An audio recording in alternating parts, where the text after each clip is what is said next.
بسم اللہ الرحمن الرحیم۔ ایسے ہی ایمان افروز اسلامی ویڈیوز کے لیے ہمارے چینل کو سبسکرائب کریں۔ اب کے لیے لے کر آئے ہیں آج کا سبق آموز موضوع۔ عنوان: موجودہ دور کے معاشرتی بگاڑ میں حضرت عمر کے اس قول کی اہمیت۔ اقتباس: حضرت عمر کا فرمان ہے، تم میں سب سے زیادہ محبوب مجھے وہ ہے جو مجھے میرے عیب بتائے۔ تمہید: حضرت عمر فاروق کی ذات اسلامی تاریخ میں عدل، دیانت، صدق اور اصلاح امت کی مثال سمجھی جاتی ہے۔ ان کا یہ قول صرف ایک ذاتی نصیحت نہیں بلکہ ایک اجتماعی معاشرتی اصول ہے جو آج کے بگڑے ہوئے دور میں ازحد ضروری ہو چکا ہے۔ ہم اس مضمون میں موجودہ معاشرتی بگاڑ کا جائزہ لیں گے اور دیکھیں گے کہ حضرت عمر کے اس سنہری اصول کو اگر اپنایا جائے تو کیسے معاشرہ سنور سکتا ہے۔ باب 1: حضرت عمر کی شخصیت اور ان کی اصلاحی سوچ۔ حضرت عمر خلافت راشدہ کے دوسرے خلیفہ اور اسلام کے سب سے جری اور انصاف پسند حکمرانوں میں سے ہیں۔ ان کی زندگی کا ہر گوشہ اصلاح اور عدل کا مظہر تھا۔ حضرت عمر کا یہ قول کہ مجھے سب سے زیادہ محبوب وہ ہے جو مجھے میرے عیب بتائے، ان کی عاجزی اور اصلاح پسندی کی اعلیٰ مثال ہے۔ وہ اپنے عہد میں عوام کو کھلی اجازت دیتے تھے کہ ان کی اصلاح کرے۔ یہی وجہ تھی کہ خلافت عمر میں عدل اور دیانت کا بول بالا تھا۔ باب 2: عیب بتانے کی اسلامی تعلیمات۔ اسلام ایک ایسا دین ہے جو اصلاح باطن اور اصلاح ظاہر دونوں پر زور دیتا ہے۔ قرآن مجید میں امر بالمعروف و نہی عن المنکر کا بار بار ذکر آیا ہے۔ نبی کریم نے فرمایا، مومن مومن کا آئینہ ہے، یعنی مومن کا فریضہ ہے کہ اپنے بھائی کی برائی کو چھپائے اور نرمی سے اس کی اصلاح کرے۔ حضرت عمر کے اس قول میں اسی نبوی تعلیمات کا عکس نظر آتا ہے۔ باب 3: موجودہ معاشرتی بگاڑ کا پس منظر۔ آج کا دور خود غرضی، مادہ پرستی، انا پرستی اور ظاہرداری کا دور ہے۔ افراد اور اقوام اپنی خامیوں کو تسلیم کرنے کے بجائے انہیں چھپانے اور ان پر پردہ ڈالنے کی کوشش کرتے ہیں۔ تنقید برداشت کرنا تو دور کی بات، اصلاح کی کوشش کو بھی مخالفت اور دشمنی سمجھا جاتا ہے۔ اسی رویے نے ہمارے معاشرے کو بگاڑ کا شکار کر دیا ہے۔ باب 4: سچ بولنے والوں کا فقدان۔ حضرت عمر کے دور میں لوگ حکمران کو بھی ٹوکنے کی جرأت رکھتے تھے اور وہ اسے خوشی سے قبول کرتے تھے۔ آج کے معاشرے میں حق بات کہنے والے نایاب ہو چکے ہیں۔ لوگ خوشامد پسند بن چکے ہیں اور عیب بتانے والے کو دشمن سمجھتے ہیں۔ یہ رویہ معاشرتی زوال کی بڑی وجہ ہے۔ باب 5: انا پرستی اور برہمی کا کلچر۔ موجودہ دور میں افراد اور معاشروں میں انا پرستی کا مرض شدید ہو چکا ہے۔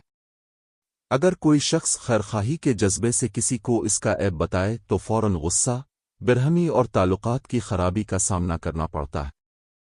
حضرت عمر کے قول میں اس رویے کی نفی کی گئی ہے اور اصلاح کو محبوب عمل قرار دیا گیا ہے۔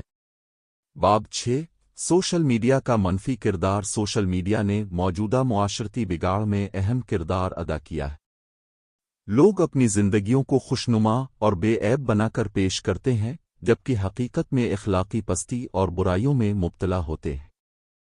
حضرت عمر کا اصول ہمیں دعوت دیتا ہے کہ ہم اپنی خامیوں کو چھپانے کے بجائے انہیں تسلیم کریں اور اصلاح کی طرف بڑھیں۔ باب 7: عیب بتانے اور غیبت میں فرق۔ آج کے دور میں عیب بتانے اور غیبت میں فرق مٹتا جا رہا ہے۔ حضرت عمر کے فرمان سے یہ واضح ہوتا ہے کہ عیب بتانا محبت اور خیرخواہی ہے، جبکہ غیبت دشمنی اور عداوت ہے۔ اسلام میں عیب پوشی اور نرمی سے اصلاح کی تعلیم دی گئی ہے، نہ کہ سب کے سامنے رسوائی کی۔ باب 8: دوستی اور رشتہ داری کا زوال۔ آج دوست وہی سمجھا جاتا ہے جو صرف تعریف کرے اور خاموشی اختیار کرے، جبکہ حضرت عمر کے نزدیک بہترین دوست وہ ہے جو عیب بتائے اور اصلاح کرے۔ اگر ہم اس اصول کو اپنائیں تو دوستیوں اور رشتوں میں سچائی، اعتماد اور محبت پیدا ہو سکتی ہے۔ باب 9: امت مسلمہ کی اصلاح کا واحد راستہ۔ آج امت مسلمہ سیاسی، اخلاقی اور معاشرتی زوال کا شکار ہے۔ حضرت عمر کا یہ قول امت کے لیے مشعل راہ ہے کہ اگر ہم اپنی اصلاح چاہتے ہیں تو اپنے عیوب سننے اور ماننے کا حوصلہ پیدا کرے۔ ہر شخص خود احتسابی کرے اور دوسروں کی خیرخواہی کے جذبے سے اصلاح کرے۔ باب 10 دینی دعوت میں اس اصول کی اہمیت داون دین کا میدان بھی اس اصول کا محتاج ہے۔ آج اگر علماء، مشائخ اور دینی کارکنان ایک دوسرے کی اصلاح اور تنقید کو دشمنی کے بجائے خیرخواہی سمجھ لیں تو دینی جماعتوں اور اداروں میں اتحاد اور ترقی ممکن ہے۔ حضرت عمر کا یہ فرمان داون دین کے لیے رہنما اصول ہے۔ باب 11 عدل و انصاف کے قیام میں عیب بینی کی ضرورت۔ عدل کا قیام اسی وقت ممکن ہے جب افراد اور حکمران دونوں اپنی خامیوں اور غلطیوں کو تسلیم کریں۔ حضرت عمر کا دور اسی اصول پر قائم تھا جہاں عوام حکمران کو اور حکمران عوام کو عیب بتانے کا حق رکھتے تھے۔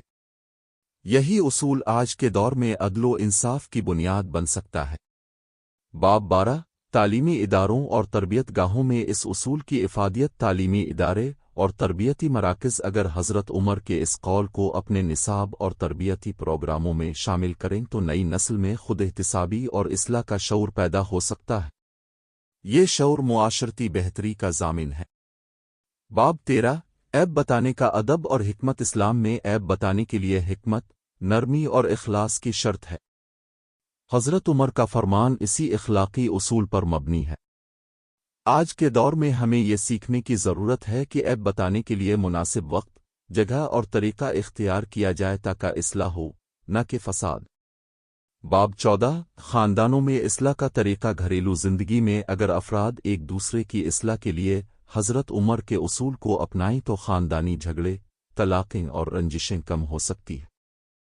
شوہر، بیوی، والدین اور اولاد اگر عیب بتانے کو خیرخواہی سمجھی تو گھر امن کا گہوارہ بن سکتا ہے۔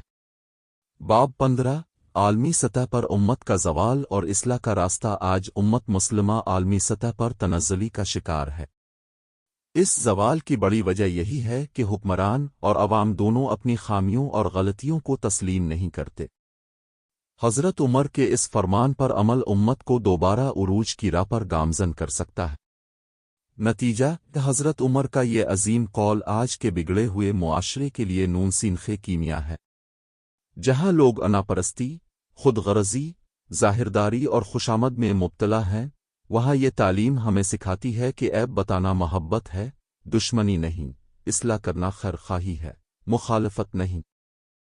اگر ہم اس اصول کو اپنی ذاتی، خاندانی، معاشرتی اور قومی زندگی میں اپنائیں تو بگاڑ ختم ہو سکتا ہے اور امت مسلمہ دوبارہ عزت و وقار کی راہ پر گامزن ہو سکتی۔ اللہ تعالی ہمیں حضرت عمر کی اس نصیحت پر عمل کرنے کی توفیق عطا فرمائے، آمین۔